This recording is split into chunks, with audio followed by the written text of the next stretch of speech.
వ్యాసం వ్యాసకరం వందే మునిం నారాయణం స్వయం. యతః ప్రాప్తకృపా లోకా లోకా ముక్తా కలేర్గ్రహాత్. యస్య తుండాచ్యుతశ్చ్యుతో రాజతేయం రసాత్మకః. తమచ్యుతకథా కుంజే సుకూజంతం శుకం భజే. శ్రీధరం శ్రీధరం వందే శ్రీధరైకపరాయణం. శ్రీధరం శ్రీధరం వందే శ్రీధరైకపరాయణం. యస్యైవ శ్రీప్రసాదేన శ్రీధరేయం కృతిః కృతా. రాధా భక్తిర్హరిర్జ్ఞానం తాభ్యాం యా చ సమన్వితా. తాం శ్రీభాగవతీం గాథాం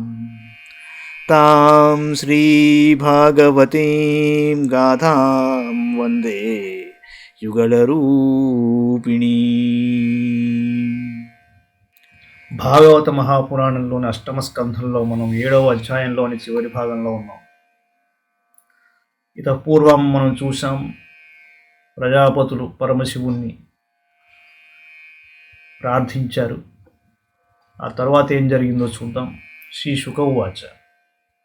తద్వీక్ష్య వ్యసనం తాసాం కృపయా వృషపీడిత సర్వభూత సుహృద్దేవ ఇదమాహ సతీం ప్రియాం. శుకుల వారు అన్నాడు, పరీక్షణ్ మహారాజా, పరమశివుడు అహేతుక కరుణాసాగరుడు. ఆ ప్రభువు ప్రజల యొక్క సంకట స్థితిని చూసిన తరువాత ఆ దేవాది దేవుని హృదయం మిగుల ద్రవించింది. అంతటా ప్రభువు తన అర్ధాంగి అయిన సతీదేవితో ఇలా అన్నాడు. శ్రీ శివోవాచ. అహో బత భవాన్యేతత్ ప్రజానాం పశ్య వైశసం క్షీరోదమథనోద్భూతాత్ కాలకూటాదుపస్థితం. ఆసాం ప్రాణపరీప్సూనాం విధేయమభయం హిమే ఏతావాన్ హి ప్రభోరర్ధో యద్దీన పరిపాలనం. శివుడన్నాడు, దేవి, ఈ ప్రజల యొక్క దైన్యస్థితిని చూడు. సముద్ర మథనం వలన వెలువడిన కాలకూట విషము కారణంగా వీరు మిగుల దుస్థితికి లోనైనారు. నిస్సహాయులైన వీరు ఏదో విధంగా తమ ప్రాణములను నిలుపుకొనగోరుచున్నారు. వీరి భయమును తొలగించుట నా కర్తవ్యము. శక్తి సామర్థ్యములు ఉన్నవారు దీనులను వారి కష్టస్థితి నుండి రక్షించవలను. అట్టి వాని జీవితమే ధన్యము. ప్రాణై స్వై ప్రాణినః పాంతి సాధవక్షణ భంగురై. ప్రాణై స్వై ప్రాణినః పాంతి సాధవః క్షణభంగురై. బద్ధవైరేషు భూతేషు మోహితేష్వాత్మమాయయా. పుంసః కృపయతో భద్రే సర్వాత్మా ప్రీయతే హరి.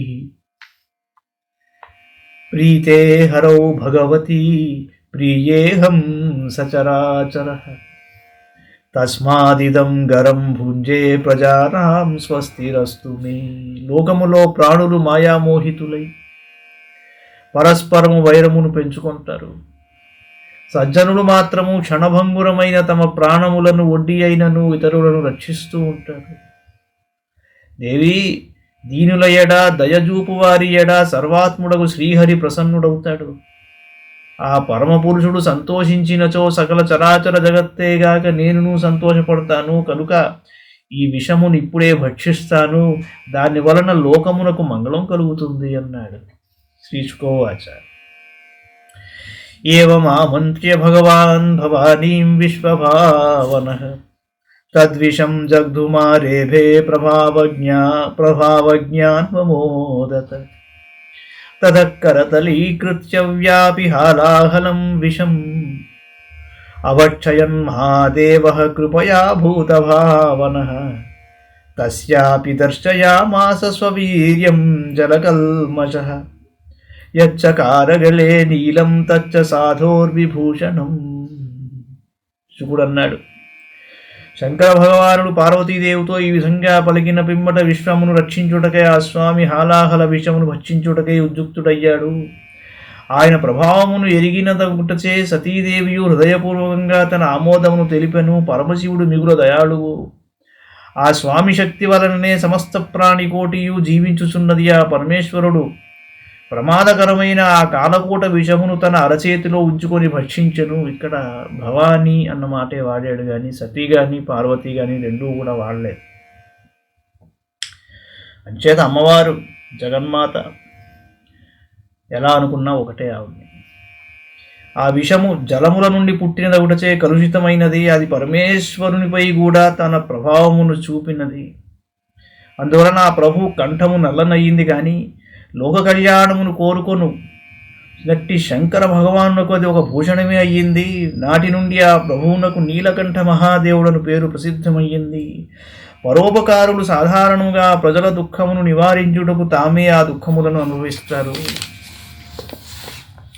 తప్యంతే లోకతాపేన సాధవ ప్రాయశో జనా పరమారాధనం తద్ధి పురుషస్యాఖిలాత్మన. కానీ అది వారికి దుఃఖమే కాదు, పైగా అట్టి మహోపకారం అందరి హృదయములలో విరాజిల్లుచుండునట్టి భగవంతునకు ఆరాధనే అవుతుంది. నిశమ్య కర్మ తక్షంభోర్దేవదేవస్య మీఢుష ప్రజాదాక్షాయణీ బ్రహ్మ వైకుంఠశ్చ శశంసిరే ప్రస్కన్నం పిబధ పానేర్యత్కించిజ్జగృహుస్మతత్ వృశ్చికా హి విషౌషధ్యో దండశూకాశ్చ ఏ పరే. దేవాది దేవుడైన శంకర భగవానుడు అందరి కోరికలను నెరవేర్చువాడు. శుభప్రదమైన ఈ అద్భుత కార్యమును చూసి సకల ప్రజలు దక్షకన్య అయిన సతీదేవి, ఇక్కడ దాక్షాయిని అన్నమాట వాడాడు, బ్రహ్మదేవుడు, అంతేకాదు శ్రీ మహావిష్ణువు కూడా ఆయనను ప్రశంసింపసాగారు. పరమశివుడు విషపానము చేయుచున్నప్పుడు ఆయన చేతి నుండి కొంచెము విషము నేలపై పడింది. ఆ విషమును తేళ్లు, పాములు, ఇతర విషజంతువులు అట్లే విషపు ఔషధిలతలు కూడా గ్రహించాయి. ఇది శ్రీమద్భాగవతే మహాపురాణే పారమహంస్యాం సంహితాయాం అష్టమస్కంధే సప్తమోధ్యాయః. మంగళం భగవాన్ విష్ణుః మంగళం గరుడధ్వజః మంగళం పుండరీకాక్షో మంగళాయతనో హరి. సర్వం శ్రీకృష్ణార్పణమస్తు.